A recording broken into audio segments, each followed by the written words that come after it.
சில பேர் என்ன பண்றாங்க அப்படின்னா, அந்த கேப்பபிலிட்டிய யோகா மெடிடேஷன் மூலியமா வளர்த்துக்கிறதுக்கான முயற்சியில இறங்குவாங்க. ஓகே.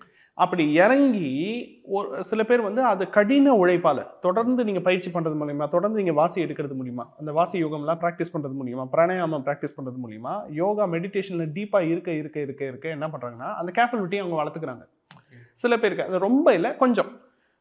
கொஞ்சம் ஒரு 10% வச்சுக்கோங்களேன். 100% அதான் சொல்லுவாங்கல்ல, 100% பிரெயின் நம்ம அன்லாக் பண்ணவே இல்ல அப்படின்னு சொல்லுவோம் இல்லைங்களா? நம்மலாம் 1% தான் யூஸ் பண்றோம் அப்படின்னு சொல்லிட்டு, அந்த 1%லேருந்து 10%, 20% வரைக்கும் அவங்க வந்து வளர்த்துக்கிறாங்க. ஓகே.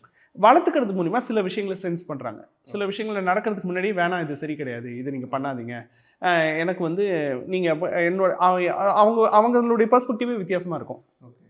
எப்படின்னா, சிலருக்கு வந்து கனவுல சில விஷன்ஸ் வரும் இல்லைங்களா? ஆமா. அது வந்து பார்த்தீங்கன்னா, ஒரு 2 நாள் கழிச்சோ, ஒரு வாரம் கழிச்சோ, யார பத்தி வருதோ அவங்களுக்கு அது நடக்கிறத நம்ம கேள்விப்பட்டுருக்கோம். நெறைய பேர் அந்த மாரி சொல்லி கேள்விப்பட்டுருக்கோம். இதெல்லாம் வந்து பார்த்தீங்கன்னா, அந்த கேட்டகரி தான். ஓகே. கிட்டத்தட்ட ஒரு குறி சொல்றது மாரின்னு வச்சுக்கோங்களேன்.